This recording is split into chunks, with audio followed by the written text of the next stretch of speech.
nome completo é Kleber Mendes de Figueiredo, nasci em 2 de julho de 1956, ou seja, acabei de fazer 68 anos, a semana passada, né? Nasci em Uberlândia, Minas Gerais.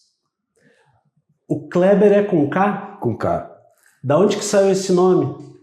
Esse nome saiu, pelo que se conta, né? Era um amigo do meu pai que tinha esse nome, e ele gostou e me batizou com esse, me registrou com esse nome, né? Batizou e registrou com esse Kleber com K. Tinha alguma referência que o senhor saiba? Externo ou era só por ser amigo mesmo? Não, a única coisa que eu sei é isso, é só isso. Bem, vamos falar um pouquinho dos seus pais? Antes de falar do senhor, vamos falar um pouquinho dos seus pais. Como é que é o nome deles? A sua família é de quantos irmãos? Meu pai é Laércio Alvarenga de Figueiredo. Na época que eu nasci, ele estava fazendo odontologia, já tinha 2 filhos já, né? Eu sou o terceiro, com 8 anos de diferença do segundo. Minha mãe, Lígia Mendes de Figueiredo, meu pai, Laércio Alvarenga de Figueiredo, né? E minha mãe, natural de Uberlândia, meu pai era natural do interior de São Paulo, veio para Uberlândia, começou a trabalhar ali em bar e tudo, até que resolveu fazer faculdade, morando em Uberlândia, fazendo faculdade de odontologia em Uberaba. Foi difícil, com 2 filhos, e minha mãe engravidando, veio eu, depois mais um irmão, e na formatura mais um dançando a valsa na barriga da minha mãe, e depois nasceu esse aí, depois de 11 anos veio mais uma irmã. Então abriu com uma mulher, 4 homens no meio e uma mulher no final, então somos em 6 irmãos, aí vindo aí, minha mãe natural de Uberlândia também, lá numa luta grande, né? Eu lembro muito, assim, do pouco que eu lembro, né? A luta da minha mãe com meu pai para poder construir tudo. Meu pai forma, vem para e monta consultório em Uberlândia, começa uma luta na área de educação, que é a construção da faculdade, a montagem da faculdade de odontologia de Uberlândia. Seu pai tem marcado? Marcou muito. Isso marca muito a gente. Marcou muito. Porque praticamente eu acompanhei tudo isso, né? Então, e minha mãe é uma guerreira do lado dele, né? Então ele foi nessa luta aí com apoio de alguns políticos, precisa ter apoio de políticos, lutando contra algumas pessoas que eram contrárias, mas a Faculdade de Odontologia de Uberlândia existe graças a uma luta do meu pai, e no começo trazendo professores da USP, Bauru, USP São Paulo, Araraquara, que ainda não era o Unesp, né? Depois virou o Unesp. Então foi assim para montar um curso de qualidade. Ele queria o melhor. Ele procurou conhecer várias faculdades, né, para poder ver o que tinha de melhor na odontologia, que ele queria pôr um curso de qualidade. Talvez isso venha, e eu vivendo isso desde menino. Aí você fala assim, mas então você tinha tudo para ser dentista? Tinha, até porque eu vivia dentro do consultório do meu pai, mas desde menino eu sempre quis ser engenheiro mecânico. Então eu tenho um lado dessa decisão aí muito forte, né? Então isso tudo vem marcando a minha pessoa hoje. Meu pai, minha mãe sempre mostrando valores, o respeito que a gente tem que ter, principalmente com as mulheres, né? Isso tudo marca muito a minha vida, de ter respeito, de acolher as pessoas, saber acolher as pessoas. Meu pai e minha mãe sempre souberam acolher as pessoas. Isso tudo vem me ensinar aí na jornada. Não foi uma jornada fácil para os meus pais, mas foi uma jornada de vitórias. Luta, mas com vitórias. Eu queria saber como é que é a sua relação com eles. Eles ainda vivem? Não, meus pais já são falecidos. Já estavam... Se fossem vivos hoje, meus pais estariam fazendo 100 anos esse ano, né? Então, mas já são falecidos. Mas sempre foi uma relação muito próxima, muito boa. Eles sempre foram aglutinadores, né? Muito família. Então, sempre gostava, apesar de eu sou ovelha negra, porque por opção, eu tive a oportunidade de fazer faculdade em Uberlândia e em Guaratinguetá. Eu optei para ir para Guaratinguetá. Então, eu saí de casa porque estava muito fácil para mim. Então, eu sou mais aventureiro, gosto de desafios, né? Fui buscar esses desafios. Então, foi um desafio para mim morar fora de Uberlândia, sem nada, sem apoio da família. E nesse meio tempo, ainda no primeiro ano de faculdade, a namorada engravida, para completar, né? E era de Uberlândia também. Nasce o primeiro filho do primeiro ano, engravida no segundo ano nasce a minha filha.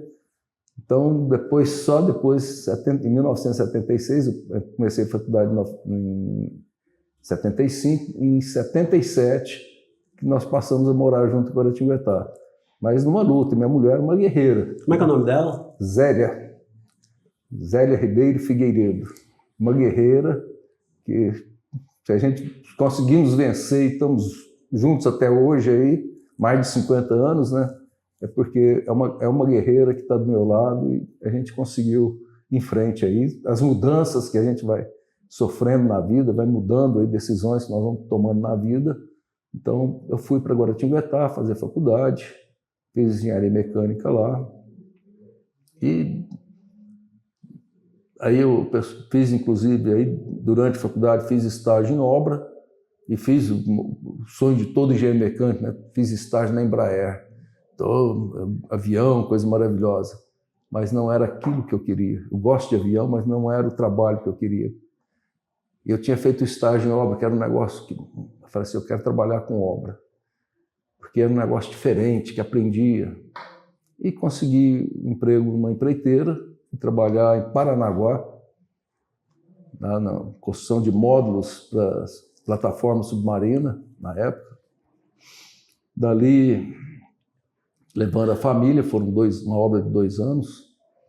Dali de Paranaguá eu fui para Imbituba, Santa Catarina, também levando a família. Lá em Imbituba eu fiquei 15 anos. Ficou minha base ali, né? E eu saía, enquanto estava em obra, morava em Imbituba e saía circulando aí pelas obras, que eram obras rápidas, pequenas. Sempre que tinha obra em Imbituba, eu ia para lá, que era a empreiteira que eu trabalhava, pegava e ia para lá. Até que eu saí, fui para uma empresa maior, que foi a CBC Indústrias Pesadas, que é grupo Mitsubishi, MHI. Dali, porque não nos entendemos financeiramente, fui para Vilares, Equipamentos Vilares, São Paulo. Que ano isso, mais ou menos? Só para a gente demarcar os anos. Em 85 eu fui para a CBC. Não fiquei muito tempo. Na sequência, 86 mais ou menos, eu fui para Vilares. Também não fiquei muito tempo. Então, a Vilares é uma empresa grande, nacional, familiar, né? Localizada onde? São Paulo. Em São Paulo. E lá, que ano o senhor foi para Santa Catarina?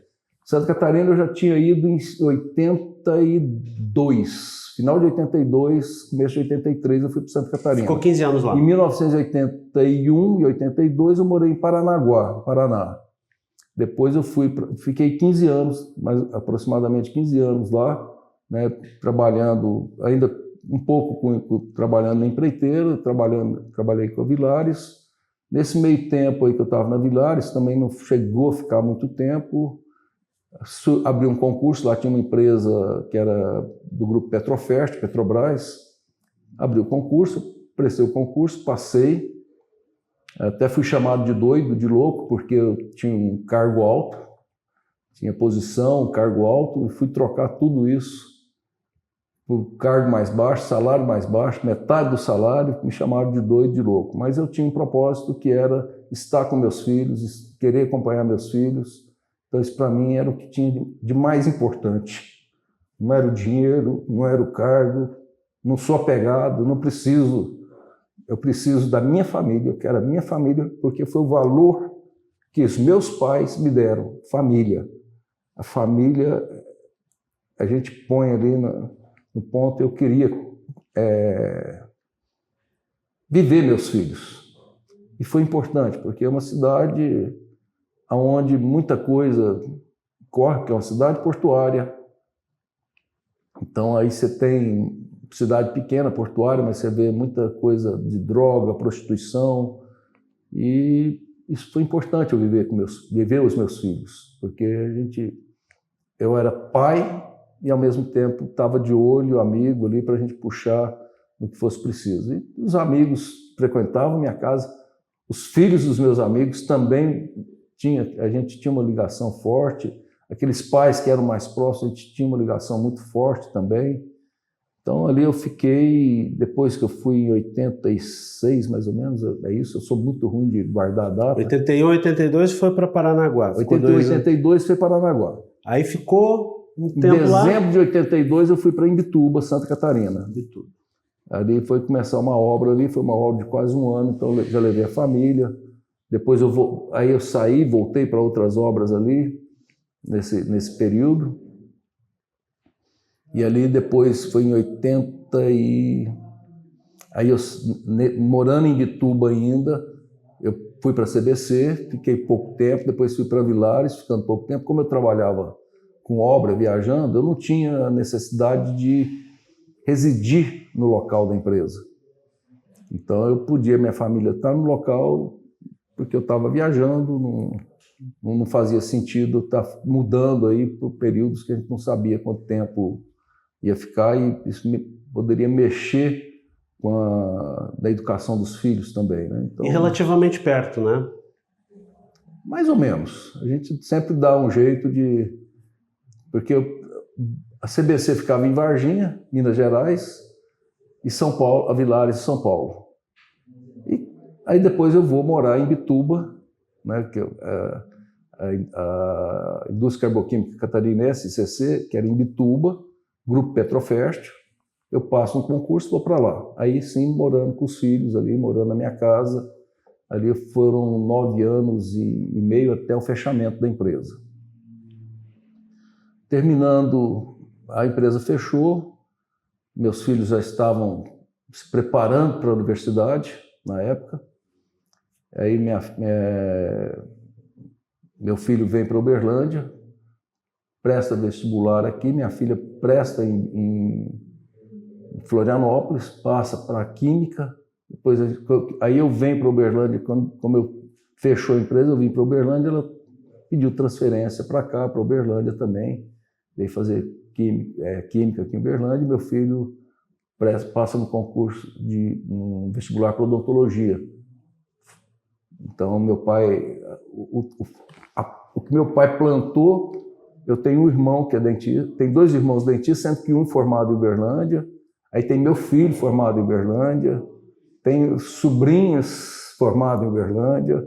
Então, são os frutos que vão sendo colhidos, né, de um trabalho lá de trás, né? Então, isso aí, a gente fala assim, você está na educação por acaso? Não estou na educação por acaso.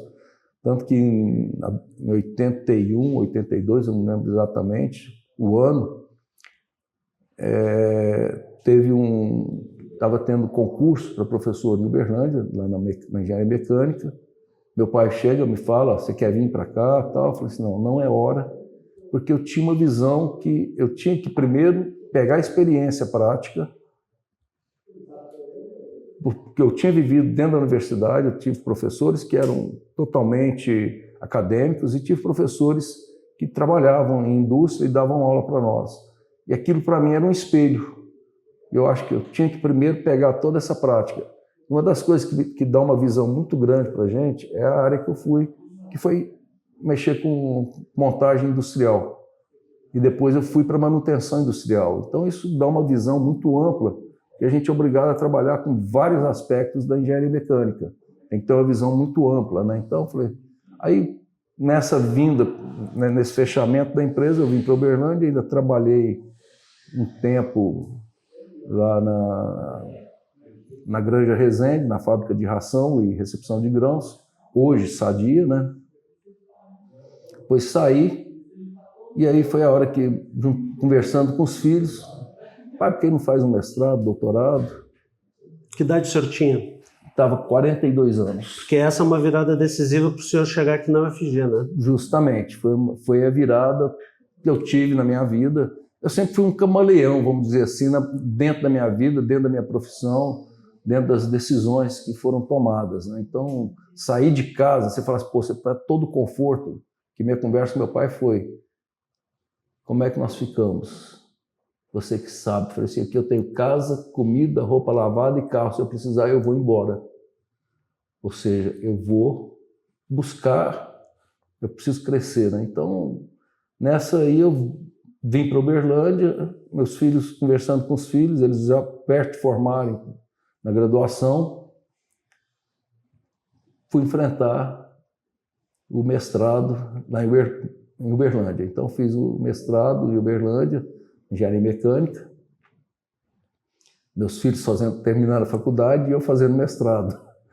Aí terminou o mestrado, surgiu a oportunidade e eu, bolsa pequena, eu comendo tudo que eu tinha feito financeiramente durante a profissão. Aí surge uma oportunidade para eu ir fazer o doutorado na USP São Carlos. Eu fui para lá, na época namorada, aí virou genro, da minha filha também foi fazer mestrado lá em São Carlos, minha filha foi fazer mestrado em São Carlos, depois meu filho foi para São Carlos também fazer mestrado. Então, morava mais ou menos juntos, a gente estava tudo ali junto e misturado, né? Então, eu fazendo mestrado na USP, minha filha também, eu na departamento de materiais, né? Minha filha da engenharia, minha filha fazendo mestrado na química da USP, e meu genro fazia mestrado na química da Federal, da Federal de São Carlos. Então, estava tudo aí, logo foi meu filho também, começou mestrado também na Interunidades, né? Ciência e Engenharia de Materiais, fazer o mestrado, que era o meu doutorado era nessa área também. Então, nessa brincadeira, inclusive, fui colega de turma, colega de uma disciplina do meu filho, né? Eu tive o prazer de poder estudar com meu filho, fazer uma disciplina. Que legal. E a minha filha, que a gente estava sempre juntos ali, né? Então, sempre a gente saía para almoçar junto, tinha gente que achava que era minha namorada, eu falei, é minha filha. Mas era tranquilo, dali terminou o doutorado. Quando que o senhor terminou o doutorado? Doutorado eu terminei em dezembro de 2004. Defendi o mestrado eu entrei em 98, né, no mestrado. Em começo de 2000 defendi o meu mestrado, fui para São Carlos. No final de 2004 defendi o meu doutorado. Mas em agosto de 2004 eu passei num concurso, fora outros concursos, eu achei que o melhor pacote era ir na época Cefet, né, o curso de engenharia mecânica do Cefet de São Luís do Maranhão. Fui embora para lá.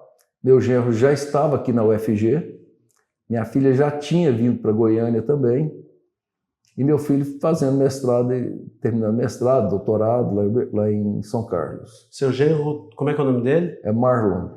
Ele estava na UFG na condição de professor? Professor, ele é professor aqui na UFG, de qual curso? No Instituto de Química. E depois eu estava lá em São Luís do Maranhão, meu filho já tinha defendido doutorado, entra aqui em 2008 como professor também no ICB. Como é que é o nome do seu filho? Augusto César.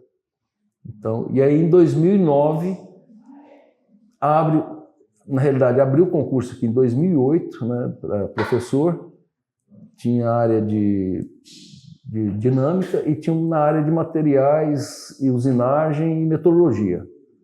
Eu falei assim, não adianta eu ir lá que eu vou concorrer com o pessoal que está mais preparado, porque não é muito a minha área. O pessoal mais de Uberlândia não teve candidato para essa vaga.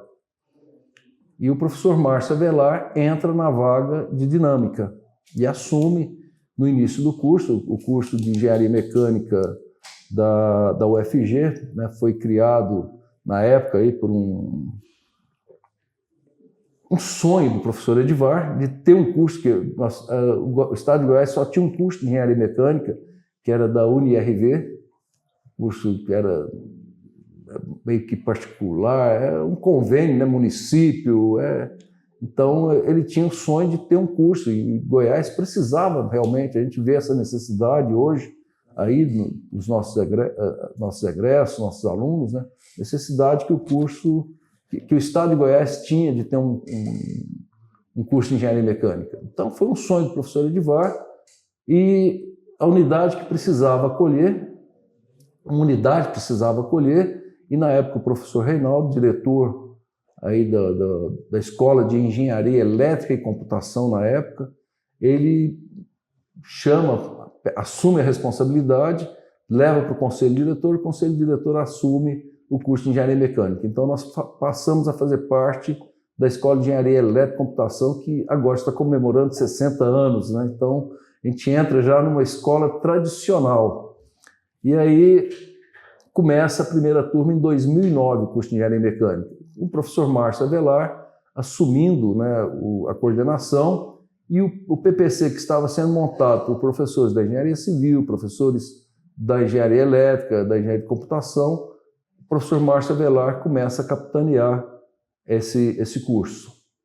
É aberto também concurso para técnicos, técnicos de laboratório, e como não teve ninguém para a vaga da minha área, que eu entrei aqui, saiu o concurso, foi reaberto o concurso. Eu estava até de férias aqui, tinha vindo de férias, tinha ido Uberlândia, Goiânia. Meu genro falou, vou lá tentar, na pior das hipóteses, eu vou visitar minha filha. Então, vim aqui, me preparei, vim, prestei o concurso. Foi eu e um outro professor, que hoje também é professor aqui, né, o professor Carlos Alberto. Passei, ele não foi aprovado, e isso foi por volta de abril, mais ou menos, o concurso. De que ano? 2009. Em agosto de 2009 fui chamado, aí eu vim por vacância, então até 31 de agosto eu fui professor de 2009, fui professor do Instituto, não mais Cefet, mas já Instituto Federal do Maranhão, e dia 1º de setembro passei a ser professor da Universidade Federal de Goiás. Então, desde o dia 1º de setembro, ou seja, vou completar agora, de 2009, vou completar agora 15 anos, aqui, agora em dia 1º de setembro, 15 anos como professor dessa instituição, da Universidade Federal de Goiás, que é uma instituição que eu sempre tive muito orgulho de todas as empresas que passei. E essa aqui é que eu estou durando mais tempo, por sinal. Então, tenho um orgulho muito grande de poder trabalhar aqui, de poder construir, porque nós contribuímos para construir alguma coisa. Pegamos um sonho do professor Edivar, então, tivemos o apoio do professor Edivar na época, do professor Reinaldo também, foi outro que abraçou. Então, tivemos esse sonho, chegamos aqui em 2009, assumimos.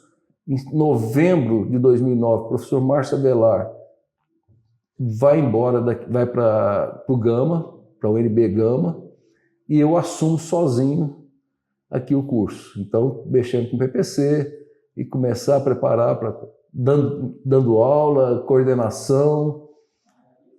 Assumimos aí, começar recebendo os técnicos administrativos, tendo que comprar equipamentos, aproveitar, montar o curso em si, né? Então, laboratório, não tínhamos prédio, era dependendo de espaço, uma luta por espaço lá na praça universitária. Então, mas fomos olhando, e eu sempre tive uma filosofia: vamos comprar o que é mais caro, que agora tem dinheiro. O mais barato, depois a gente dá um jeito. Então, porque a experiência que a gente vem trazendo, né, nos traz a isso aí. E aí começamos a contratar professores. Então, concurso, trouxemos o professor Ademir por remoção, que estava na Itajubá, mas na realidade ele estava na unidade de Itabira, né, da Unifei, e trouxemos ele por remoção. Ele é aqui de Goiás, professor Carlos Alberto, também aqui de Goiás, também foi contratado. Eu, nesse período aí desse tumulto aí de concurso e tudo, eu sou, acho que, meio perfeccionista, o estresse bateu lá em cima, eu tive parada cardiorrespiratória dentro do pronto-socorro, porque Jesus queria que eu voltasse de novo. Eu sempre tive um apelo religioso muito forte, desde menino também, sempre me carregou muito, marca muito a minha... Foram algumas coisas que marcam muito, e essa religiosidade também sempre marcou muito a minha vida, né? Então, estou vivo porque um pouco minha esposa foi iluminada na época, porque deu 3 choques o desfibrilador. Ela brigou com o médico lá para dar o 4º choque, e eu voltei.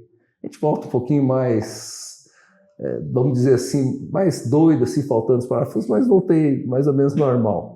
E continuamos aí assumindo a coordenação, montando PPC, contratando professores, mas a equipe muito boa, a gente estava com uma equipe muito boa, técnicos, os técnicos nossos excelentes, todos eles, os professores, mesmo os mais experientes, a meninada nova, todos muito bons, pegamos junto, todos abraçamos essa causa. Então a gente vem trazendo, assim, eu tenho um orgulho de ver essa equipe toda unida, uma equipe que a gente vai em frente lutando para poder fazer o melhor, montar o melhor. Então a gente tem todo esse trabalho aqui, né, para poder montar esse curso. Assim como meu pai sonhou em ter um curso de qualidade lá atrás, também era um sonho, quando eu assumia essa empreitada, né, vamos dizer assim, de também montar um curso de qualidade, um curso de engenharia mecânica que fosse referência também. E conseguimos, porque eu fiquei 4 anos e 3 meses, aí veio o pessoal fazer a avaliação, né, do curso, para poder fazer o reconhecimento do curso. Então, tudo isso contava pontos, né, cara? 4 anos e 3 meses aqui, mais 1 ano que eu tinha sido coordenador lá em São Luís do Maranhão, então 5 anos de experiência, pontuação integral por ser coordenador.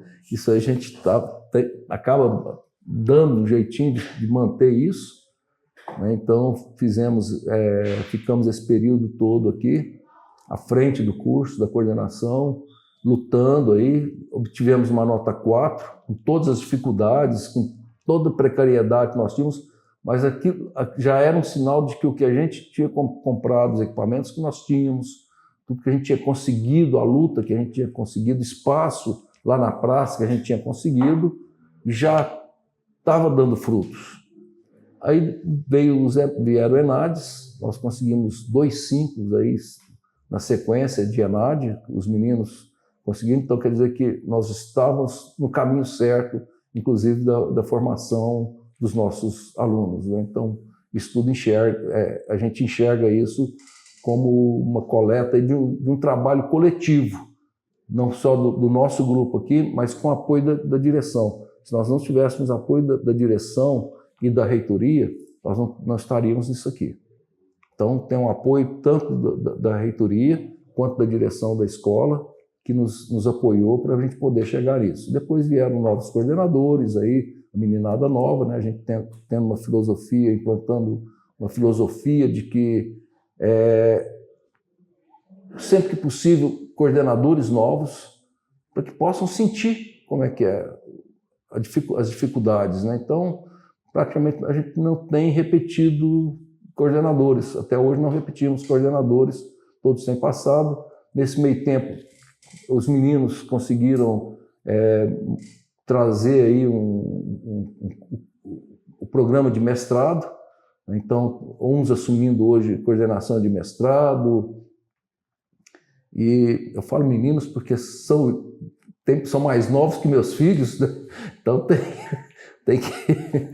Mas então aí é uma meninada nova, tanto que eu falo, é uma equipe excelente, nós temos um quadro de professores excelentes, os nossos técnicos aqui, tanto administrativo quanto os técnicos de laboratório também, olha, é o esforço, é um conjunto, não dá para trabalhar separados. nós trabalhamos uma equipe, somos um time, realmente um time unido, coeso, lutando por um ideal. E aí nós estamos chegando aí num ponto que o duro é manter.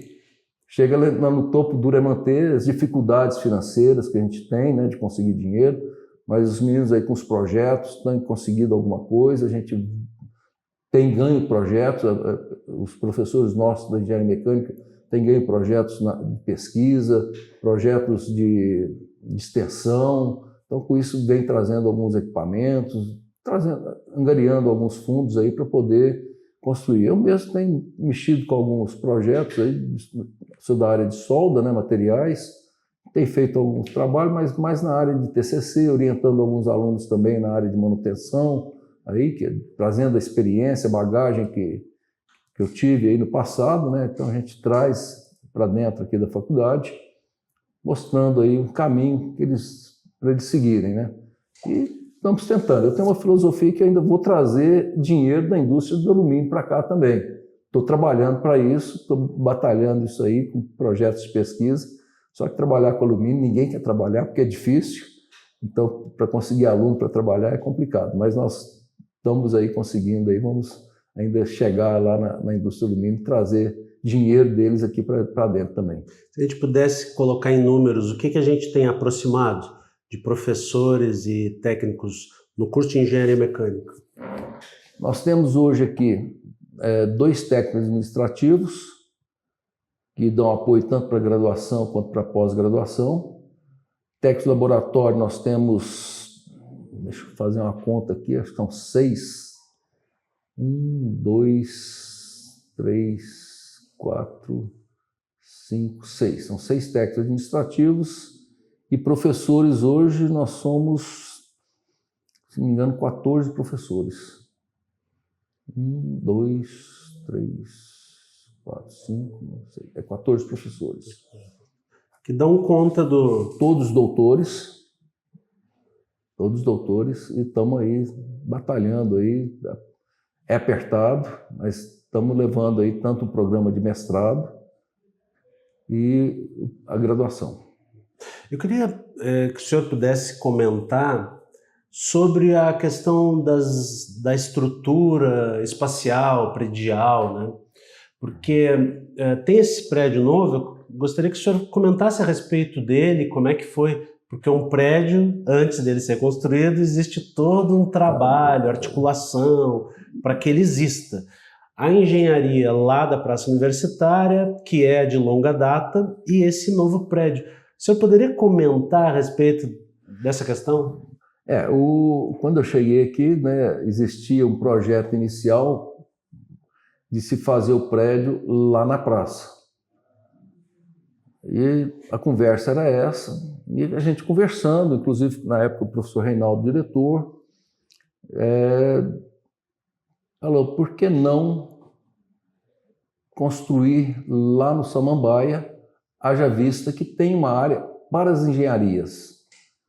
E o futuro, precisamos crescer. Se construir aqui na praça, nós vamos ficar restritos, vai ser difícil o crescimento. Apesar de estar construindo centro de aulas lá na quadra das engenharias, um andar era para engenharia mecânica, mas o crescimento para laboratórios, para outras, o curso vai crescer. Já conhecendo históricos de outros cursos, a gente vê a necessidade, dinheiro que você vai, de uma forma ou de outra, buscando dinheiro para construir laboratórios, ampliar, né? E hoje o plano diretor aqui, nós temos ainda previsão de 2 ampliações já, então construir lá na praça ia ser complicado. Aí surgiu, foi ventilado, vir aqui para o Samambaia ou ir para Aparecida. Eu, particularmente, fiz minhas análises e achei que a melhor solução seria vir para cá. Então, numa decisão lá, o grupo de professores da engenharia mecânica, tinha gente defendendo ficar lá na praça, gente defendendo ir para Aparecida, mas venceu vir para cá. Então, conversamos com a direção, na época o professor Reinaldo, e decidimos, vamos lá para a praça. Fomos conversar com o CEGEF na época, né? Na época era a arquiteta Gerani, que era responsável pelo projeto. Ela já tinha andado em alguns tinha ido em Uberlândia com o professor Márcio Avelar, inclusive, e ela estava responsável por fazer toda a arquitetura, todo o projeto do nosso prédio. Esse prédio, inicialmente, ele era previsto para dois pavimentos.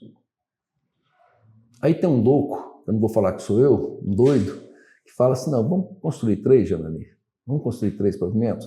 Nesse meio tempo, o professor Edivar consegue uma verba, nós construímos um galpão onde funcionavam os laboratórios de fabricação, lá na praça. E eu chego e falo assim, Janani, vamos levantar 3 pavimentos. A gente consegue dinheiro? Consegue. Vamos Quem embora. é Janani? Gerani Gerani é arquiteta da CEINFRA. Da CEINFRA, né, que foi responsável pelo projeto desse prédio. Ela fez 3 pavimentos. Aí tinha aqui, onde é o laboratório de fabricação, era pé direito duplo. Eu falei, para que é isso? Para pôr uma ponte rolante. Eu falei, para que ponte rolante? Para movimentar e tal. Eu falei assim, não. A experiência que eu tinha, eu falei assim, esses equipamentos a gente movimenta, nós não vamos movimentar a peça grande, e os equipamentos a gente movimenta com equipamentos auxiliares, tudo girando, andando no piso. Pé direito simples, vamos aproveitar a área, vamos aproveitar o espaço.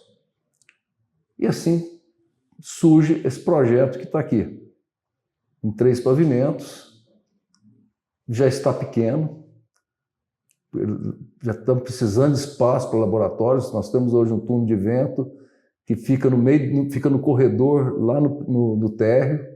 Existe uma possibilidade de a gente ganhar um outro túnel de vento, só que grande, e precisamos de espaço, precisamos construir um prédio para poder ter esse túnel de vento, que a Furnas quer nos doar. Nós só precisamos ter aonde pôr esse túnel de vento, fora outros laboratórios que nós estamos precisando então, de espaço, mas nós temos área.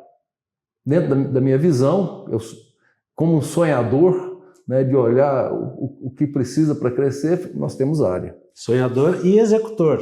E uma das coisas, como o professor Reinaldo fala, a engenharia mecânica ter vindo para cá foi o pézinho que a Escola de Engenharia Elétrica, Mecânica e Computação pôs aqui no Samambaia, para no futuro a gente ter também, talvez, quem sabe, a melhor área para que toda a escola esteja aqui, né? Pelo menos nós fomos o primeiro a chegar, foi escolhido a dedo aqui o local para se construir. Então, tem toda essa sistemática.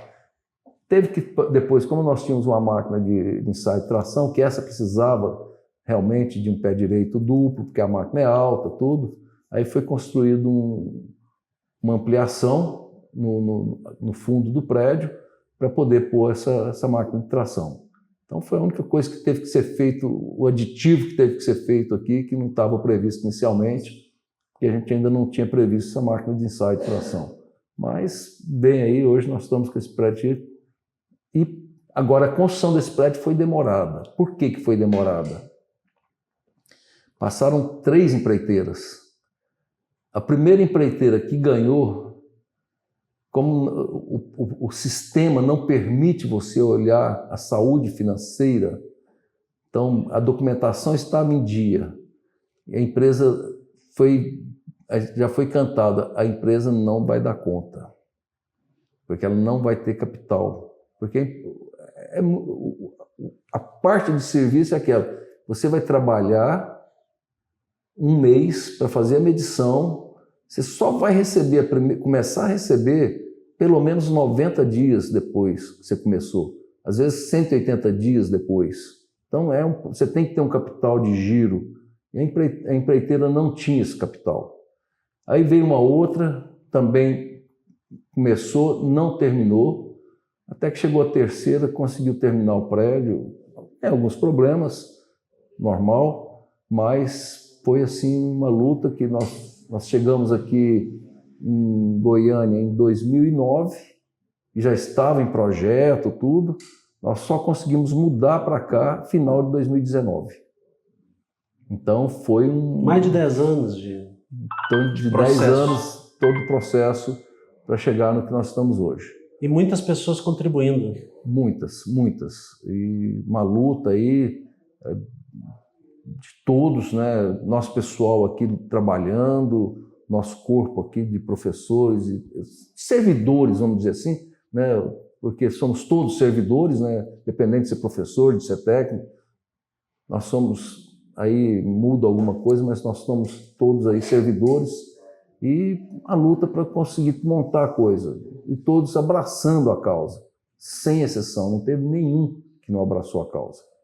E o apoio da direção, né? Nós sempre tivemos esse apoio. Sem apoio da direção, a gente não chega em lugar nenhum também. E da reitoria também. Não, quando eu digo direção da escola e reitoria. Eu coloco as duas. O professor Edivar é um sonho dele que nós conseguimos hoje implantar aqui em Goiânia. Então, estamos aí com várias turmas já, os nossos egressos praticamente todos que a gente tem contato aí estão empregados. Empregos, vamos dizer assim, não tão bons, que o empresário goiano ele ainda não viu o potencial e o retorno que o engenheiro dá para ele, e às vezes ainda remunera muito mal o nosso profissional. Ele sabe que tem um retorno bom, mas infelizmente a remuneração ainda não é condizente com o retorno, né, que o nosso profissional dá. Mas é um pensamento que eu respeito. Diferente, por exemplo, você vai no estado de São Paulo, por exemplo, você vê lá a elite paulistana cria as universidades estaduais, a elite paulistana cria a FAPESP. Por quê? Porque a indústria paulistana, que é a mais forte no Brasil, vem justamente desse pensamento de ter universidades, cursos de universidades fortes, órgão fomentador forte, para poder ter retorno. E tem retorno, tanto que é o estado mais rico do Brasil. E a gente espera que os nossos governantes aqui também, os nossos empresários, enxerguem que isso só vai dar retorno para eles. Tornar a indústria mais forte e, consequentemente, um empresariado mais forte, um estado mais forte. É isso que a gente sonha e gostaria de ver. Professor Kleber, eu vou pedir que a gente faça um recuo estratégico na nossa conversa. Depois a gente vai prosseguir falando sobre a sua carreira aqui, né? Mais específico sobre o senhor. O senhor está falando muito da escola e é muito importante, mas vai ser importante também um relato mais pessoal.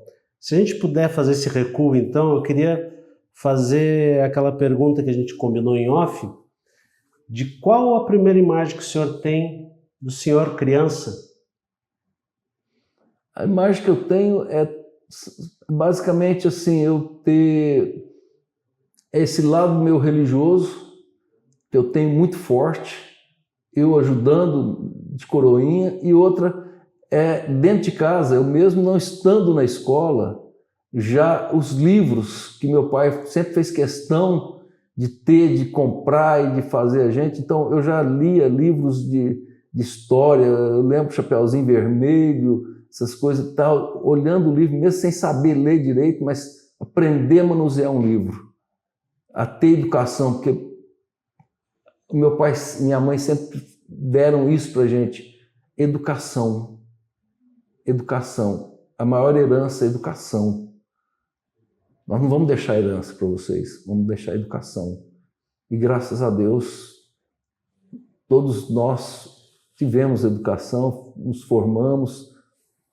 A única pessoa que não formou na minha família foi minha irmã mais nova, que tem síndrome de Down, mas chegou até a 6ª série, então é alfabetizada, toca teclado, toca piano, lê partitura, coisa que eu não sei fazer. Como é que é o nome dela? Letícia. Mas ela sabe fazer isso e eu não sei fazer. Mas não é porque tem síndrome de Down que não é capaz. Não é capaz de fazer, às vezes, o que a gente acha que pode ser feito, mas é capaz de fazer outras coisas que nós não temos condição. Então, a inclusão é muito importante. Então, são visões que eu tenho, assim, que me marcam muito. Ela tem que diferença de idade para o senhor? Dá 11... Nós estamos com... Ixi, agora... Aproximado, uma década? Dá de mais. Diferença? Dá Quando ela nasceu, o senhor tinha... Não, eu estava com... Deixa eu fazer as contas aqui, 56, 66, estava com... Ela nasceu em 70, eu estava com 14 anos. 14 anos. 14 anos. Como é que o senhor recebeu a chegada dela na família? Primeiro foi uma surpresa, né? Foi uma surpresa, mas foi uma surpresa bem-vinda. Tanto que, para mim, é uma irmã que a gente tem assim, um carinho muito grande. Eu ajudei a cuidar, né? Então, 14 anos a gente cuidava, ajudava a trocar fralda, tudo. Era todo um...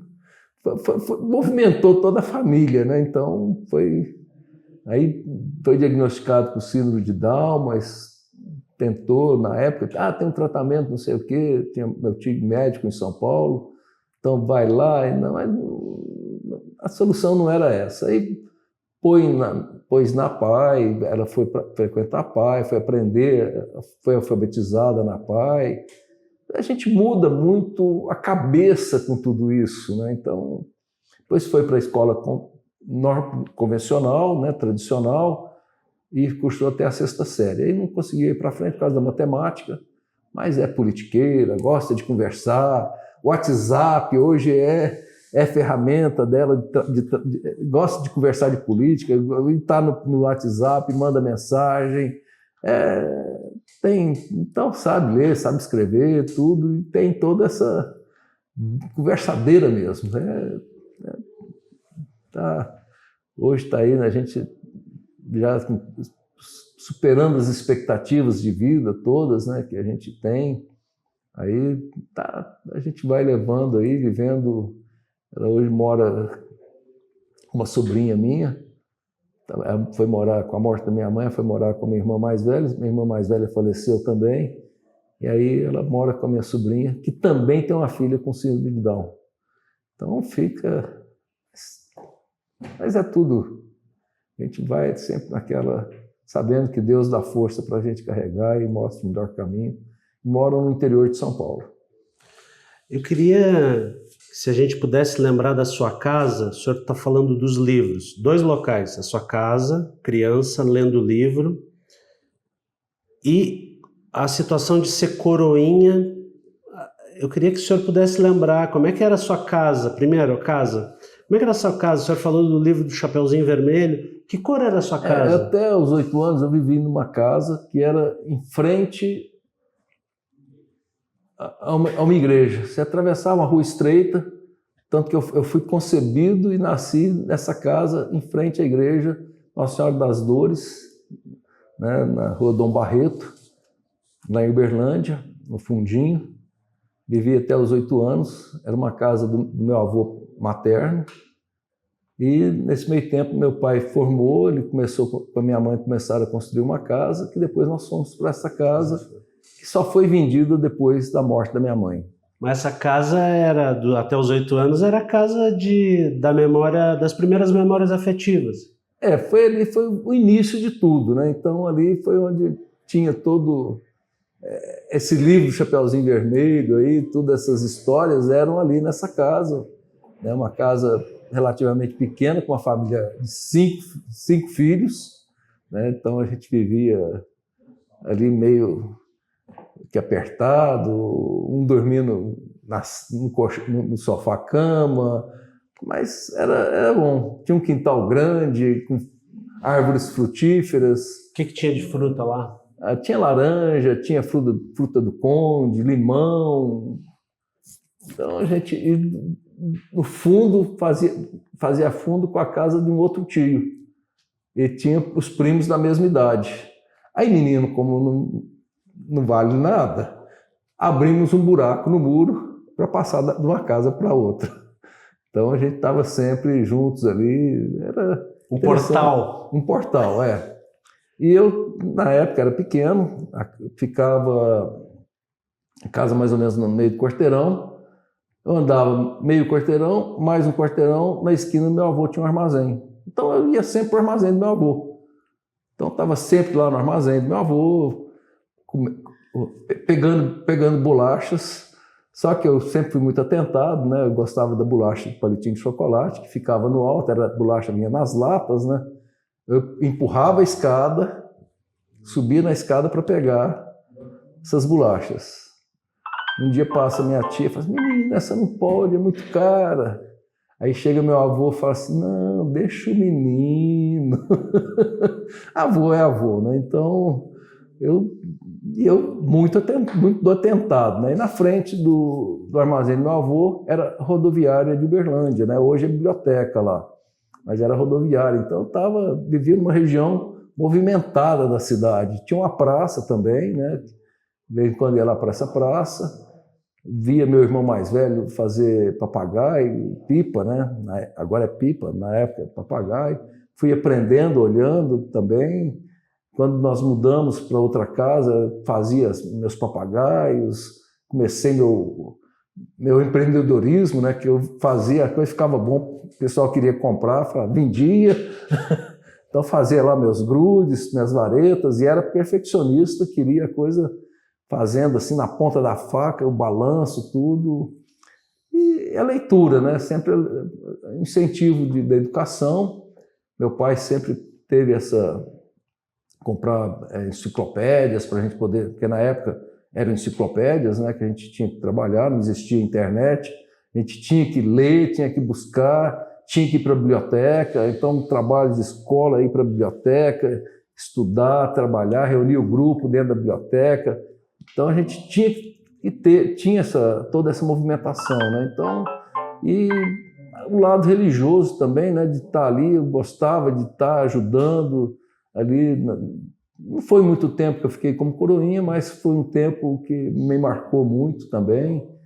Padres tinha um padre na Uberlândia que foi morar perto de casa, chegou de fora, meus pais acolheram esse padre também. Então a gente tinha uma ligação muito forte com tudo isso, né? E as irmãs do colégio, era a igreja, era o colégio das irmãs, Nossa Senhora das Lágrimas, né? Tem lá, está lá, Uberlândia até hoje lá, né? Então a gente tinha um contato muito grande com as irmãs também lá.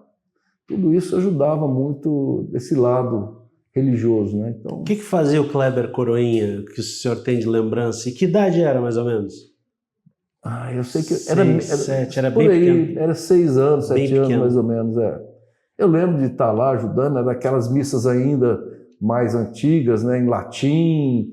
A gente tinha que estar ali, a hora que o padre fazia da consagração, tinha que levantar a túnica ali, era cheio de... Saía também para fazer a coleta, né? A gente fazia coleta. Eram os coroinhas que faziam a coleta na hora do ofertório. Dos recursos, das doações. Do dinheiro ali. E aí cada um depois, a gente tinha que sentar, juntar, contar o dinheiro, separar. E a gente ficava ali, os coroinhas eram vários, né? A gente então falava, eu ganhei mais aqui, eu recebi mais. Então era coisas assim que marcavam a gente, né? Os encontros ali também, as festas. O senhor teve uma infância saudável? Boa. O senhor considera? Eu considero boa. Tive uma infância muito boa. Minha mãe, meu pai, meu pai era workaholic, assim como eu sou, né? Mas final de semana ele estava em casa, ele fazia questão de sair com a gente, dar uma volta, almoçava, a gente ia andar. Para mim era uma alegria, né? Tanto que meu pai ia cochilar, eu ia deitar, eu cochilava junto com ele, agarrado no pescoço, para ele não me deixar para trás.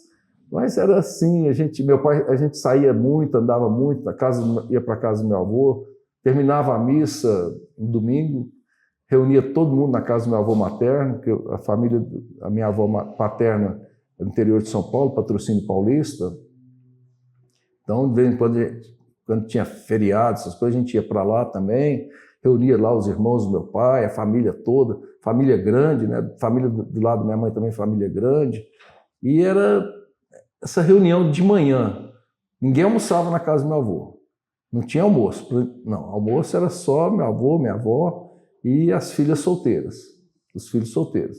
Mas a gente reunia, todo mundo passava, reunia na casa do meu avô. Então ali a gente tinha uma reunião de família, dos primos, os tios, as brincadeiras. Depois cada um ia para sua casa almoçar. Mas era muito bom. Eu acho que eu fui feliz.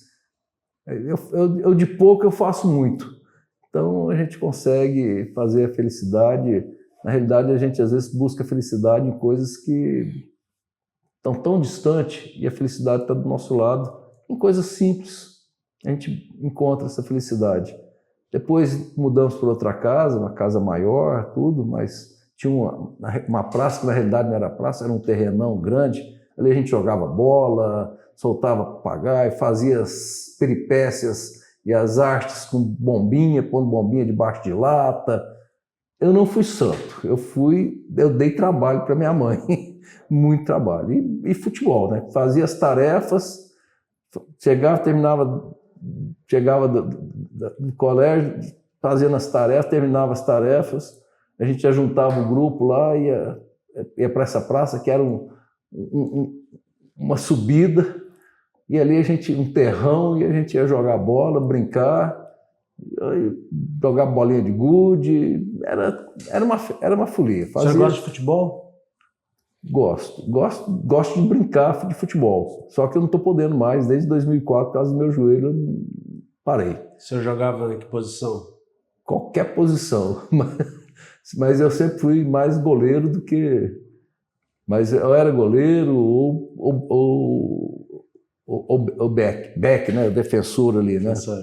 Mas de atacante eu não era bom, não. Então, mais atrás ali. O senhor assiste futebol hoje? Gosta? Eu gosto, mas não tenho. Eu gosto de ir no campo, mas não vou, porque eu quero ir para poder divertir.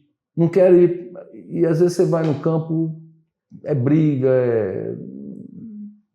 isso não me atrai. Não é minha finalidade.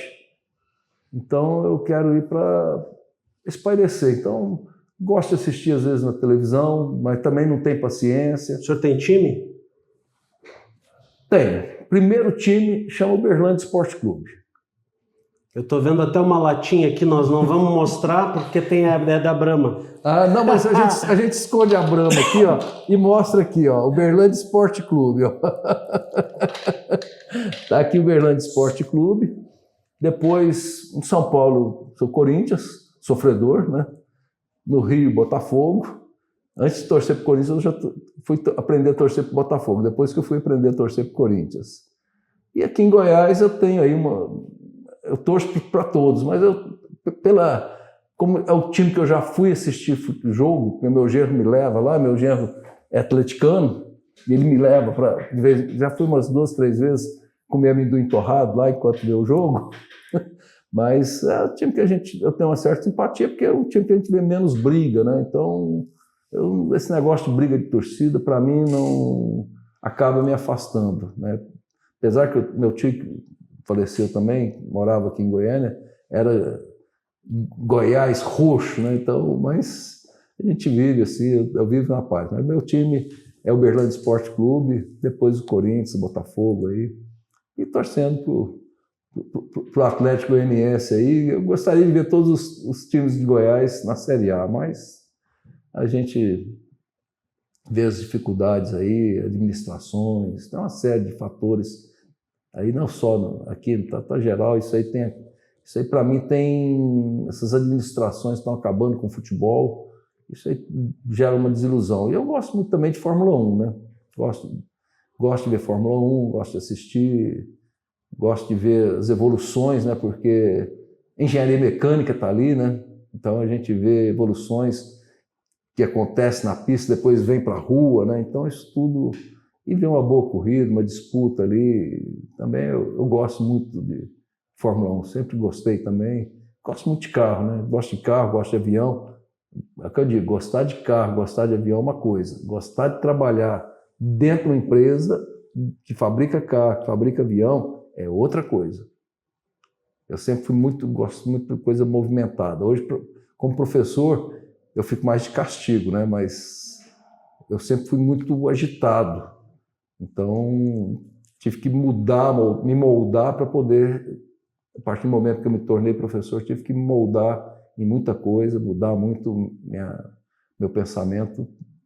E trabalhar com montagem industrial e manutenção industrial é mais agitado, você não para, é o dia inteiro movimentando, e coisas novas que a gente vê todo dia, né? Então, mas é assim, a gente vai levando, né? Eu queria que o senhor mostrasse aqui para a câmera o boneco, que foi um presente que o senhor ganhou. Fala da história desse boneco, por favor. Então, eu cheguei aqui na UFG em 2009, logo em novembro, o professor Márcio Avelar, ele vai embora para o Gama, né, por questões pessoais, ele optou ir para o Gama, mas não está lá hoje, mas está no Paraná já, está lá em Curitiba, e eu assumo a coordenação do curso de Engenharia Mecânica. Em 2010, o professor Getúlio ele escreve um projeto para o programa de educação tutorial e é aprovado. É o PET. O PET. Então, como foram aprovados na época 5 PETs aqui, né? E a universidade já tinha mais 5, então foram um total de 10 PETs. E no comitê de acompanhamento, comitê local, que era claro, comitê local de acompanhamento, tinha que ter representantes da Câmara de Graduação. Como a gente tinha um programa dentro, eu me disponibilizei a ser do programa, a ser o representante, um dos representantes da Câmara de Graduação. Éramos 5 representantes. Agora, aquele negócio que eu pego é para ser bem feito. Então, não faltava reunião, participava, dava palpite, estava sempre atuando. Enquanto eu fui coordenador, eu fui do CLA, depois o CLA passa a ser CLA, Comitê Local de Acompanhamento e Avaliação, porque passa a fazer avaliações, então participava de todas as reuniões. Aí eu saí da coordenação, fiquei mais ou menos 1 ano e meio, mais ou menos, sem cargos administrativos, e na mudança estava o professor Romualdo na coordenação e ele abriu a vaga para tutor do PET Geografia. O professor Romualdo quis participar, então ele saiu deixou a coordenação para poder participar, né, fazer a coisa com lisura, e o professor Luiz Melo, na época, faz uma consulta com os tutores, com os técnicos administrativos que estavam lidando junto no programa, para montar uma lista tríplice. E, para minha surpresa, meu nome encabeçou essa lista. Recebi um convite do professor Luiz para conversar com ele, uma convocação para conversar. Eu, na época, a gente fica assim, o que será? O que eu fiz? Né? Foi para receber o convite. Ele era pró-reitor de graduação, na época. Que ano foi isso? Foi 2000 e quanto? 2013, 2015, se não me engano. Se não me engano, foi 2015. Aí aceitamos, assumi a coordenação, a Marinês, na época, que era secretária, falou assim: professor, você aceita que eu vou te ajudar. E realmente ela foi assim, a pessoa que me ensinou, que ela conhecia muito, era técnica administrativa, me ensinou muito a parte administrativa do PET. Nós assumimos essa coordenação. Depois o professor Luiz Melo saiu, a professora Gisele Guzmão continuou com a mesma equipe. Aí nós tivemos a eleição, mudança de gestão, entrou a professora Flávia. Com a professora Flávia, então, veio o convite para continuar. A professora Flávia saiu, veio a professora Jaqueline, veio o convite para continuar. Eu já estava cansado já em 2019. Final de 2019, eu cheguei e falei, professora, final de 2019, começo de 2020, falei, professora, arruma um substituto para mim. Pedi a substituição. Aí veio a pandemia. Falei assim, não, vamos mudar a conversa aqui, eu sei que eu não sou de abandonar barco, tem outros problemas mais graves para vocês resolverem, eu continuo à frente do PET, vamos resolver aqui. Então estava ali com a professora Jaqueline, professor Israel, na época como adjunto. Aí nessa mudança aí a coisa foi acalmando, já se ajeitando, o professor Israel assume como pró-reitor, com a mudança de gestão. Eu falei, professor, arruma outro meu lugar. Ele me enrolou 8 meses. Ninguém queria dispensar o senhor. Ele me enrolou mais 8 meses para poder fazer a substituição. Então foram 7 anos e 3 meses à frente aí do PET. E eu sou daqueles que, assim, eu sou muito dentro da regra do jogo, dentro do que está no papel. Então eu trago, as pessoas falam assim, mas me veem assim como uma pessoa dura, mas sabe que eu sou um coração mole. Então eu sempre presente, né? Então na época a gente acaba conquistando, não sei porquê, as pessoas. E na época que eu saí, que foi passado o bastão para a professora Renata Mazaro, que tinha sido tutora também, foi ela que foi a pioneira do PET, do Ciências Biológicas, né? Ela que fez o projeto inicial, e ela aceitou assumir esse comando. E aí o pessoal do PET, principalmente lá do PET Engenharia de Alimentos, os meninos lá fizeram então um bonequinho aqui, que é o Clebinho. Então puseram aqui para pôr a calça jeans aqui, uma camisa xadrez, que por sinal tem uma nesse xadrez aqui, né? O suspensório, que é minha marca registrada, se tornou minha marca registrada, o óculos, né? Então, e a careca também, né? Que não podia ficar sem, né? Então, essa deficiência de bulbos capilares aqui, está aqui também. Então, está aqui, eu trago assim com um orgulho muito grande, né? De ter aqui o Clebinho aqui. Além disso, também tem aqui meu lado religioso, né? Que está aqui, são presentes que eu ganhei, né? Então está aqui o Cristo, né? Que é no Cristo Redentor, e Nossa Senhora das Graças também. Então é o meu lado religioso aqui presente. Então tem meu time aqui do coração, de primeira aqui, que é o Uberlândia Esporte Clube, tem o Clebinho e tem meu lado religioso aqui também. Então, ali minha infância, minha juventude aqui, o Uberlândia Esporte Clube, né? Então, meu avô, que era torcedor do Uberlândia também, a gente ia, ele já tinha lugarzinho reservado, lugarzinho cativo dele lá. Então, a gente traz tudo isso aí, que são coisas que vão marcando a vida da gente, que a gente tenta transmitir isso também para os filhos e para as pessoas que estão à nossa volta, né? Trazer essa união, esse respeito com as pessoas, que a gente tem que respeitar a diversidade, ter o respeito principalmente com as mulheres. Elas têm a capacidade e o lugar delas. Eu fui comandado por mulheres, isso para mim é um orgulho muito grande, mulheres altamente competentes, e as mulheres têm uma competência muito grande. Eu acho que se não for, nós vamos meio que empurrados às vezes pelas mulheres que têm essa competência. Às vezes a gente acha que nós somos mais competentes, mas não. É igual eu falo, a gente chega e vai escolher uma namorada? Não, a gente não escolhe a namorada. A mulher, ela é tão competente que ela faz a gente achar que escolheu ela para ser namorada, para casar, mas elas é que fazem a gente, de tão inteligente que elas são e competentes que elas são. Vamos devolver o Clebinho aqui, que ele está nos acompanhando também, né? Está acompanhando a conversa.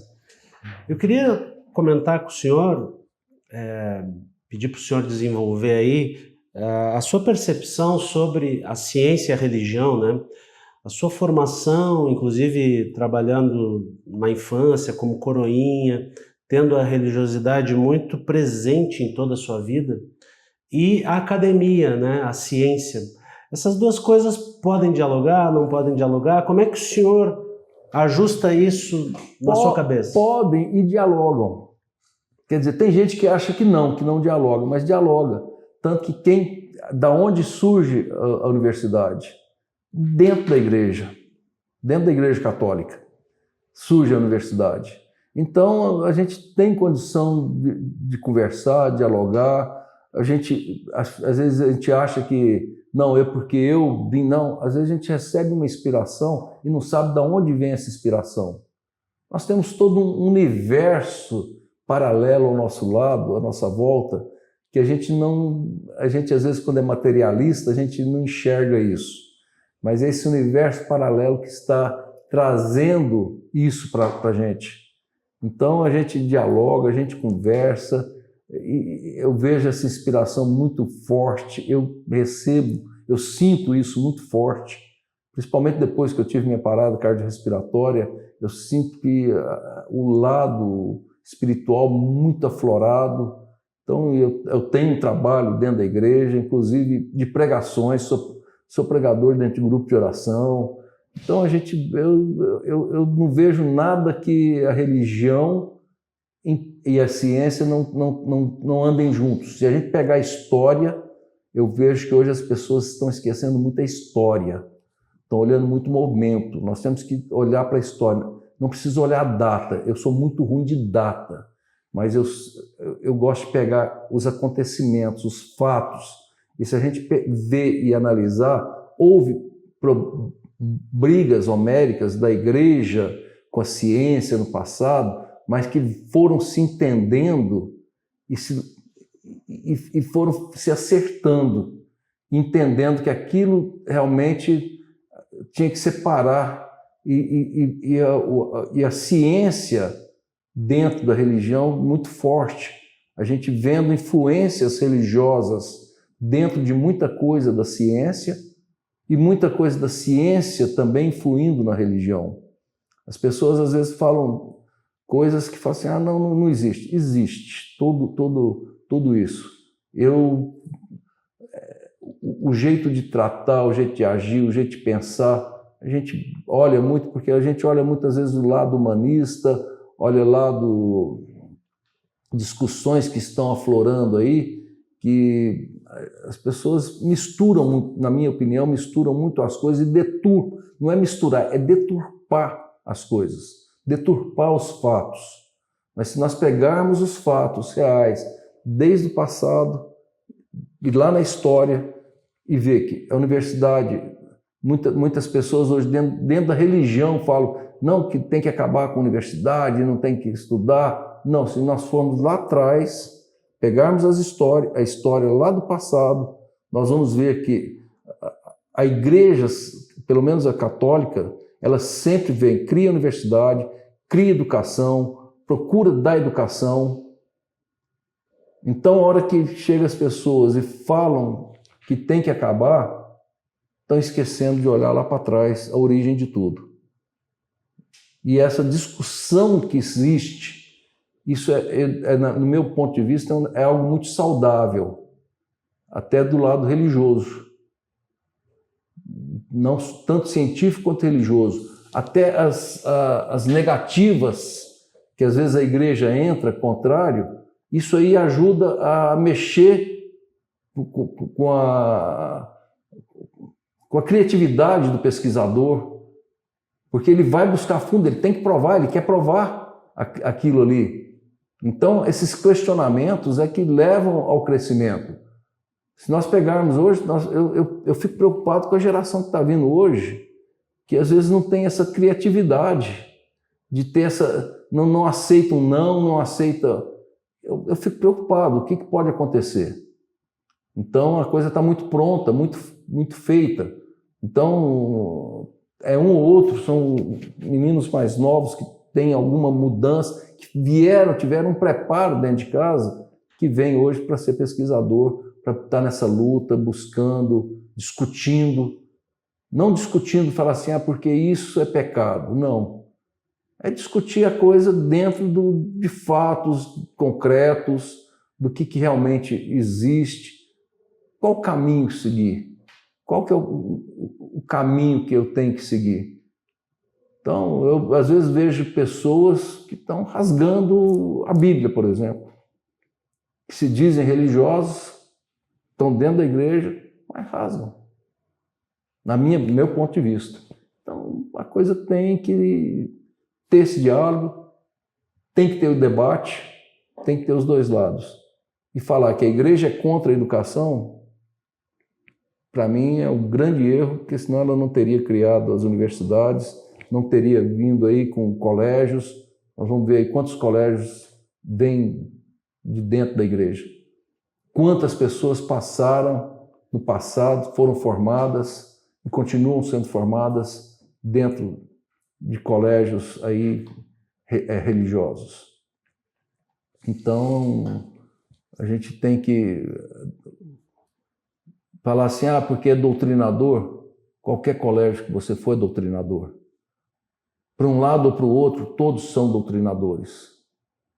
Dentro da sua diretriz, todos, sem exceção, são doutrinadores, no meu ponto de vista. Agora, hoje aqui na universidade, nós temos que dar uma formação. Nós temos que mostrar para os nossos alunos o que é o mercado de trabalho, o que eles são. Nós temos que dar o conhecimento técnico para eles. Mostrar dentro do que vão seguir, dentro de uma doutrina ou de outra, aí é problema deles. Nós temos que dar essa formação técnica dentro da universidade, onde nós temos que discutir realmente os fatos, discutir a história dentro dos fatos, para que os erros não sejam cometidos novamente, e sim buscar acertos. Foi uma coisa que eu aprendi no meu primeiro emprego. Errou? Errou. Por que errou? Aonde errou? Como errou? Não cometa mais esse erro. E dentro da empresa, dentro da indústria, que é o nosso foco, errou porque eu estou tentando fazer alguma coisa certa. Se eu errei, por que eu errei? Aonde eu errei? Para que não cometa novamente esse erro. E o que a gente vê é que a gente, dentro de muitas discussões de muitos educadores, é que continuamos cometendo erros. Insistindo em erros, esquecendo de olhar a história. E pessoas que se dizem preparadas, formadas e cometendo erros. Infelizmente. Professor, para construir um prédio, para edificar um curso, um PPC, tem que ter técnica, tem que ter estrutura, tem que ter gente, dinheiro, mas tem que ter fé também, né? Tem que ter fé. Se não tiver fé, eu olho a minha vida para trás e vejo que foi com fé que eu cheguei aqui. Porque eu tenho um Deus que foi me guiando, foi me moldando para poder chegar aqui hoje.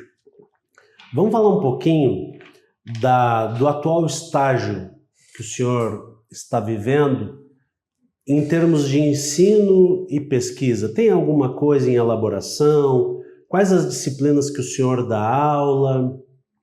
Se a gente pudesse, fazer um registro aqui dos seus interesses, das suas interfaces com o ensino e com a pesquisa, e depois vamos chegar lá no alumínio. Mas antes de chegar lá, que aí é futuro, né? Não, mas eu já estou mexendo com alumínio já. Meu mestrado foi em alumínio, né? Então foi onde a gente vem trazendo aqui. Mas hoje está aqui, tenho algumas atividades administrativas aqui dentro, né? Sou coordenador do núcleo da área de materiais e fabricação. Faço parte da CAD, né? Também sou membro da CAD. Sou representante dos professores junto ao conselho diretor. O que mais? São coisas que vão acontecendo aqui. Disciplinas, né? Hoje eu estou aí, esse semestre recebi um desafio novo, foi uma disciplina nova, né, para mim, que era usinagem, né, que eu nunca tinha ministrado ainda. Então é um desafio, né, porque minha área é soldagem, mas a gente trabalha, nós tivemos noção, estudamos isso, né? Eu sou daqueles que... Eu sou engenheiro mecânico, então dentro da engenharia mecânica eu tenho que ministrar qualquer coisa. Tanto que quando eu cheguei em São Luís do Maranhão, me deram fenômenos de transporte, que eu tinha visto na minha graduação, e não tinha um livro-texto bom, mas fui e consegui cumprir. Então, hoje eu estou mais na área de processos metalúrgicos, né, que envolve soldagem e fundição, as disciplinas que eu tenho ministrado, manutenção, que é a disciplina que eu vivi aí na minha vida profissional, como profissional, controle de qualidade também, é outra disciplina que eu tenho ministrado também, que faz parte da minha vida profissional. Metrologia, né, que é a parte de aparelhos, instrumentos de medida, essas coisas aí também, que a gente também não deixa de fazer parte da minha vida profissional. A área de materiais, quando precisa a gente dá um socorro, né, mas estou um pouco mais afastado, estou mais nessa área de fabricação, e agora esse semestre aí um desafio novo, né? Chegar e falar assim, pô, você 68 anos, na época 67, você vem com uma disciplina nova. Eu acho que a gente vive de desafios e a gente tem que saber enfrentar esses desafios. O dia que não tiver mais desafios, a coisa vai ficando sem graça. Tanto que eu falo, o dia que eu me aposentar, infelizmente, eu era para aposentar esse ano, mas o governo mexeu em tudo aí, vai mais 5 anos aqui. Vão ter que me aguentar mais 5 anos aqui. Aí eu já tenho que ter um plano, a hora que eu sair daqui, o que eu vou fazer? Eu falo, nem que seja ir para a praça jogar dama, mas eu tenho que ter alguma coisa para fazer, porque senão a gente morre. Então a gente tem que estar sempre buscando coisas novas. Então para mim foi assim, é difícil, mas é um desafio interessante, eu tenho que ministrar usinagem, né? Então estamos encerrando a disciplina aí, eu vejo assim, para mim foi grato, foi uma graça que eu recebi ter essa disciplina aí. Como é que o senhor vê a questão de experiência de mercado para o docente desempenhar as suas atribuições dentro de uma matéria, de uma disciplina? É necessário a experiência? Dá para dar uma aula com pouca experiência a partir da literatura e das técnicas e dos aparelhos, instrumentos e ferramental que tem aqui dentro da instituição? Eu sou um defensor de que a academia, pelo menos na área da engenharia mecânica, tem que ter essa mescla.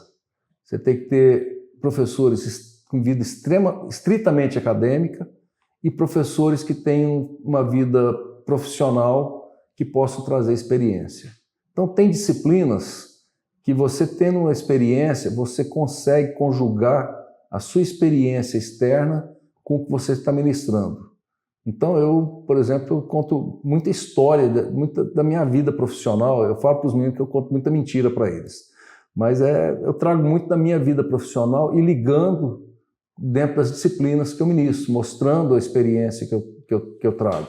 Mas eu sei que tem disciplinas que às vezes é mais difícil você fazer essa ligação. Então ali é hora de entrar uma vida mais acadêmica. Então precisa, eu sou esse defensor, a mescla. Só que o nosso sistema, ele dificulta eu trazer profissionais que tenham vivência, tenham experiência no mercado de trabalho. Infelizmente, isso se criou dentro das universidades. Nos institutos federais é mais simples, é mais tranquilo, porque você não precisa ter doutorado, às vezes só uma graduação você consegue ingressar. Então você consegue fazer essa mescla. E aqui para a gente não. A não ser que você tem que fazer igual eu fiz. Por um tempo, aí prepara, faz mestrado, doutorado para prestar um concurso e adentrar na academia. É corriqueiro, esse seu trajeto é corriqueiro, porque o senhor teve muitos anos no mercado e depois veio para a academia. Como é que é dos seus colegas, desses mais novos aí, dos meninos que nem o senhor fala? Os mais velhos que nós temos aqui, eles têm experiência profissional. E dos mais novos, a maioria não tem essa experiência profissional. Vieram desde a iniciação científica, mestrado, doutorado e se tornaram professores. Então, a maioria não tem essa experiência. Já os mais velhos já passaram por algum, nem que seja assim 1 ano, 2, 3 anos, não estou falando do período de estágio, não, como profissional dentro de empresa. Então, a coisa fica... Então, é o pessoal que traz assim, uma bagagem, mas esse pessoal mais novo, eles vão entendendo e vão aprendendo também isso, né? A gente vai conversando, a gente conversa muito também, né? Então, vão entendendo como é que funcionam as coisas. Não se nasce professor? Eu não sei se eu sou professor ou não, ou se eu sempre gostei da educação, né? Dava aula particular, depois, um tempo, em 95, não lembro mais, dei aula lá em Santa Catarina, dei aula no estado, aula de matemática à noite lá, ajudando a diretora lá, que era amiga nossa, estava precisando de professor de matemática, me pediu um socorro, e eu tive, inclusive, uma experiência interessante, porque você dá aula para o noturno é complicado, né? O pessoal está cansado, e tinha uma turma de primeiro colegial que era uma professora que tinha feito magistério, estava dando aula de matemática, ela não se sentiu confortável continuar, chegou no meio do ano, ela desistiu, e a diretora pediu para assumir essa turma. Eu assumi a turma e chega num determinado ponto, chega uma aluna e fala assim, professor, por que o senhor não faz igual a professora que falava assim, faz assim, assim, assim, a gente fazia, o exercício dava certo, o senhor faz a gente pensar. Eu parei assim e falei assim, gente, mas a minha função aqui é ensinar a pensar. Eu sou educador, eu aprendi a ter que pensar. Eu gostaria que os meus alunos aprendessem a pensar, porque a partir do momento que a gente pensa, a gente é livre. Se a gente não pensa, nós somos escravos de alguém que está nos dando as diretrizes. Então, foi assim um negócio complicado. Então, mas eu sempre gostei e gosto de levar para essa linha, de tentar ensinar a pensar. Eu acho que temos que pensar, Foi o que me pautou e que me ajudou na minha caminhada profissional como na área de engenharia, dentro da engenharia, trabalhando em indústria, empresas, indústria, né? E tem me ajudado a resolver os problemas, porque nós engenheiros temos que resolver problemas. Para resolver problemas nós temos que pensar. Então, é difícil, mas é o caminho que a gente tem que seguir. Vamos falar um pouquinho do alumínio, presente e futuro, né? A minha origem, né, vamos dizer assim, como na vida acadêmica, foi trabalhando com alumínio. Meu mestrado foi com alumínio, meu doutorado já foi no aço, e aí eu sempre tive essa vontade de voltar para o alumínio. E quando chegamos aqui, surgiu um desafio de fazer soldagem em alumínio, de chapa fina em alumínio.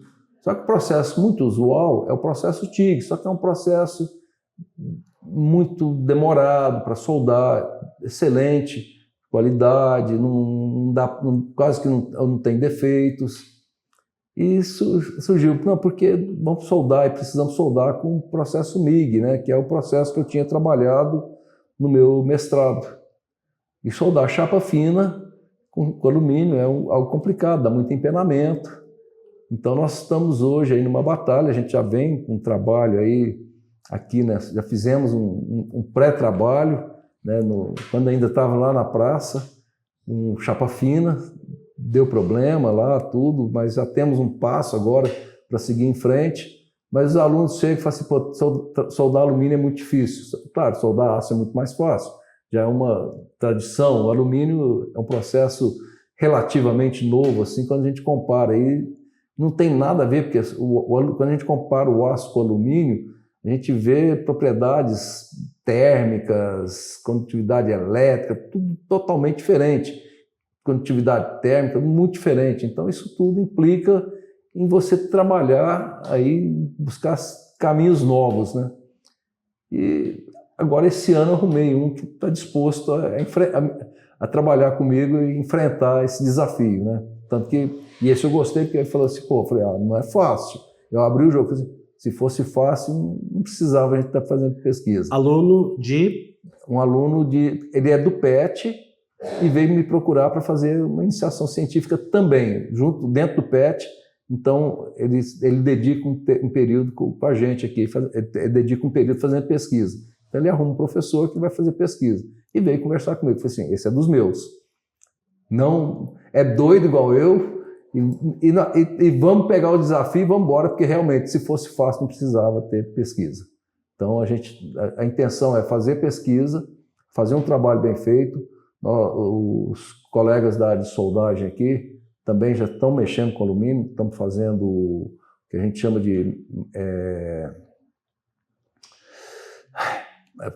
processo de fabricação EMADA, né, aditiva lá, que a gente fazer o 3D, estão construindo peças em alumínio, construindo aerofólio em alumínio 3D. Falei assim, não, tá aí, nós vamos fazer vocês vão fazer o trabalho de vocês, eu vou fazer minha solda em chapa fina, para ver empenamento, essas coisas. Nós vamos fazer trabalhos, você escreve um trabalho, eu escrevo o outro, nós vamos apresentar no congresso da ABAL. A ABAL é a Associação Brasileira do Alumínio. Nós vamos lá apresentar, mostrar que nós trabalhamos, que nós temos competência. Porque esse negócio de chegar e falar assim, porque eu sou doutor, sou professor, sou não sei o quê, quer dizer nada. Olha, eu faço isso, eu sou dessa opinião. Dentro de indústria é assim. Eu tenho alguns trabalhos desenvolvidos com indústria. Desde São Luís do Maranhão, onde eu orientei 4 mestrados lá. Né? Então, meu trabalho sempre foi o que a indústria precisa. Vamos fazer aquilo ali. Não é chegar porque eu sou isso, eu sou aquilo, não. Tá aqui, meu cartão de visita é meu trabalho. Não é os títulos que eu tenho, nada disso, é o meu trabalho, tá aqui. Então, chegar lá na BAL, apresentar, se gerar interesse, gerar um diálogo com alguém da indústria do alumínio, porque normalmente é assim que funciona, é assim que ocorre, né? Eles vêm conversar com a gente e nós vamos conversar, vamos dialogar e com isso tentar fazer projeto em conjunto aí para eles verem que nós temos capacidade de desenvolver. Isso que eles têm que ver.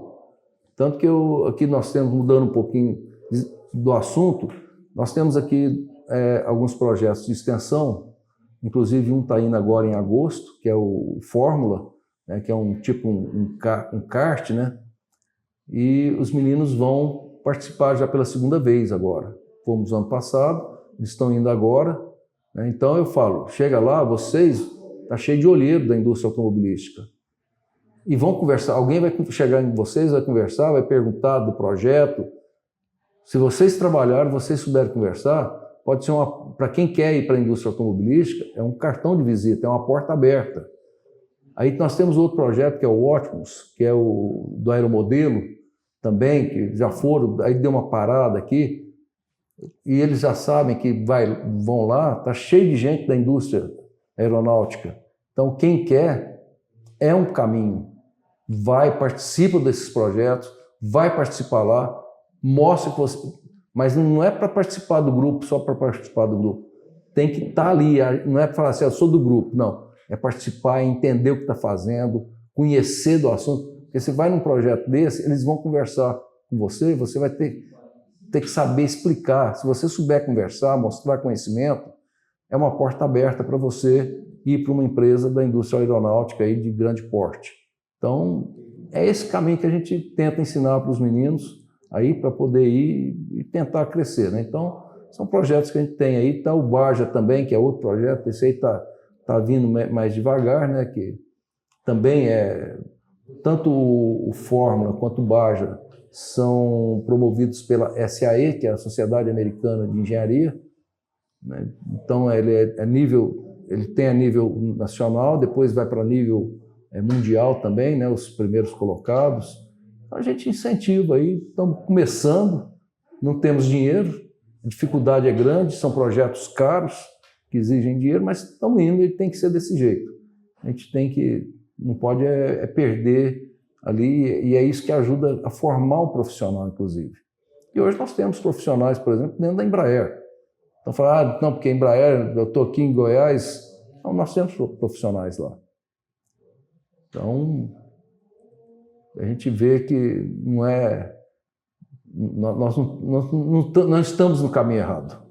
Dá resultado, né? Dá resultado. E é aquele negócio, é mostrar. O alumínio é esse. Nós vamos fazer um trabalho, vamos tentar fazer um trabalho esse ano, para o Congresso normalmente é em abril, tentar apresentar os trabalhos lá no Congresso, em São Paulo, da onde nós vamos tirar dinheiro, talvez do bolso, mas vamos lá apresentar o trabalho para mostrar o que nós podemos fazer aqui, que nós temos capacidade para isso. Então, buscar dinheiro. Nós temos que buscar dinheiro. Agora a gente já vai se encaminhando mais para o final da nossa entrevista. Eu queria pedir para o senhor falar sobre o futuro, além do alumínio, né? Na questão profissional desses anos que ainda faltam do ciclo até a aposentadoria, como é que você vê a aposentadoria? Já comentou um pouquinho, né, que quer, nem que seja para jogar dama, mas eu queria que o senhor conversasse um pouquinho conosco a respeito disso, que é um assunto recorrente, e aí eu tento sempre tocar nesse assunto em todas as entrevistas. Hoje, além do alumínio, eu tenho outra pesquisa que também preciso de aluno, né? Nós estamos trabalhando com rejeito lá da usina de níquel, não é da Niquelândia, ali de Barro Branco, acho que é isso mesmo. A memória até a hora que está falhando. É onde nós estamos tentando usar em solda, como fluxo de solda é um processo de solda que a gente chama arco submerso, né? Fizemos um primeiro teste, aí deu um resultado, não que a gente esperava, mas nós vamos tentar aí também desenvolver aí para tentar chegar no que a gente quer. E nesses próximos 5 anos aí estamos aí na caminhada aí, na preparação, eu pretendo, além desses projetos, né, tem as aulas aqui, ajudar aí no que for preciso aí também aqui. A gente auxilia também aí os meninos aí no programa de mestrado, né, tem orientação aí, então a gente tem esse trabalho.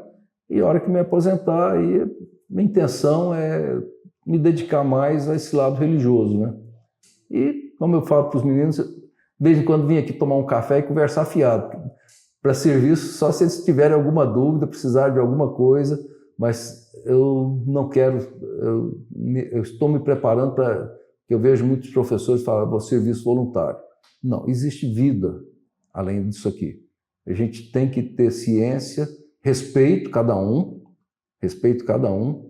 mas eu acho que nós temos vida, né? Então eu quero viajar, pegar minha mulher e ir para Caldas Novas, porque eu gosto de Caldas Novas, porque é água quente, né? Agora, praia, já morei tanto tempo na beira de praia. Em Santa Catarina, então, que a água é gelada, é terrível. Gosto muito, cidade muito gostosa. Imbituba é uma cidade muito boa, mas a água é gelada. Água boa seria em abril, maio, que seria a água melhorzinha, mas é água muito gelada. Mas é uma cidade muito gostosa. Eu morei em Imbituba, morei em Paranaguá, beira de praia, morei em São Luís do Maranhão, beira de praia, mas hoje eu gosto de água quente. Quando era menino, não tinha água quente nem fria. Podia estar o tempo que for, estava dentro da piscina. E hoje não. Hoje, pegar a mulher, vamos lá para Caldas Novas, passar uns dias. A coisa é tentar, sempre possível, juntar um dinheirinho para viajar. Eu falo para os meninos, falo assim, ó, vocês vão arrumar serviço para eu poder prestar serviço para vocês. Eu quero trabalhar aí 1 semana, 2, ganhar dinheiro para poder viajar. Então, a gente tem que levar isso aí e intensificar também mais minhas atividades, poder intensificar mais minhas atividades dentro da igreja, né? A gente eu tive um trabalho muito mais intenso, tive que dar uma reduzida, e aí talvez voltar com mais intensidade também. Alguma coisa tem que fazer. Viajar é uma delas. A gente tem que estar... Enquanto sempre que pode, mas eu não gosto de ir em Caldas Novas na época de muvuca, não. Eu gosto de ir na época mais calma, mais tranquila. Vou lá no hotel mais sossegado, tranquilo. Então, Só não vou falar qual hotel aqui, porque eu não vou fazer propaganda, mas é um hotel sossegado, no centro da cidade, tranquilo. Então, se a mulher quer ir no centro fazer compra, ela não precisa nem tirar o carro. Eu ponho o carro no estacionamento, quando chega, e tiro a hora que sai. Então, e eu fico só dentro d'água, cozinhando lá. Então, é isso que eu quero. O que o senhor cozinha? Qual é a especialidade? Não, eu gosto de cozinhar, o que precisa eu faço, mas eu gosto de assar uma carne. Tanto faz na churrasqueira quanto no forno. Qual é a predileção? Que corte é o bom? O pessoal fala muito em picanha. Eu gosto de assar maminha. Eu gosto da maminha. Uma maminha você corta aquelas, põe lá no forno. Então, agora no forno, maminha, a fraldinha. Aí minha mulher briga comigo, porque a carne tem que ser assada devagar. Ela gosta de fazer a coisa com pressa. Então eu ponho, por exemplo, a carne, eu ponho 7 horas da manhã, eu ligo o forno, 100 graus no máximo. Aí meio-dia, 1 hora que a carne vai estar desmanchando. Uma costelinha de porco, então o osso está saindo. Costela de vaca já é mais complicado para assar. Você precisa de mais tempo ainda. Uma costela de porco assando que fica... E na churrasqueira ali também, eu gosto de pilotar, né? Eu moro no apartamento, é mais complicado, mas vou para casa da minha filha, tem uma churrasqueira lá, que eu que piloto a churrasqueira. Aí a gente faz lá... Eu gosto... A maminha, né? Cortando ali, ela fica super suculenta. Aí tem aquele pessoal que não gosta de carne, que quer a carne torrada. Aí você tem que tirar uns bifinhos mais finos, deixar torrar lá para quem não gosta de carne. E vai, assa um porquinho, uma carninha de porco também, uma asinha de frango ali, um pão com alho, que tem a linguiça, tudo isso. Mas a carne, o meu corte para churrasqueira é a maminha. Não tem... A falta da maminha pode ser um contrafilé. Professor, se o senhor pudesse se transportar agora no tempo e pudesse entrar lá no empório, onde o Kleber, criança, está tentando pegar aquela lata de bolacha lá, das mais caras, o que o senhor falaria para ele? Cara, você foi o cara que me deu toda essa diretriz de ser uma pessoa que vai buscar os seus sonhos, viveu uma infância que me fez me tornar o que eu sou hoje. Foi um cara que soube viver, soube ter infância, porque não só a bolacha lá, mas está lá no meio buscando as coisas, está lá, tinha a torrefação de café, está lá no meio da torrefação de café, mexendo, fuçando, aprendendo, mexendo lá nas coisas, no meio da sacaria. Isso tudo subindo em árvore, descendo em árvore, apanhando manga. Não tinha manga em casa, mas tinha no vizinho. Apanhava manga lá na casa do vizinho. A vizinha sabia que a gente roubava entre aspas, a manga. E chupando, pegando laranja, subindo nos pés de árvore lá, de laranja, de fruta do conde. Cara, foi você que me fez ser hoje o que eu sou, junto com todo o ensinamento que seu pai e sua mãe te deu.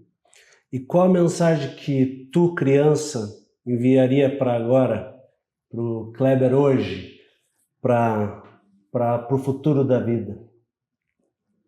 Cara, não desista nunca dos teus sonhos. Eu, como criança, sonhei em ser engenheiro mecânico. E você está realizando o meu sonho aí na frente. Eu, como criança, sonhei em ter uma família. E você está realizando o meu sonho na frente. Nunca desista dos seus sonhos. Siga sempre em frente. O sonho é vida.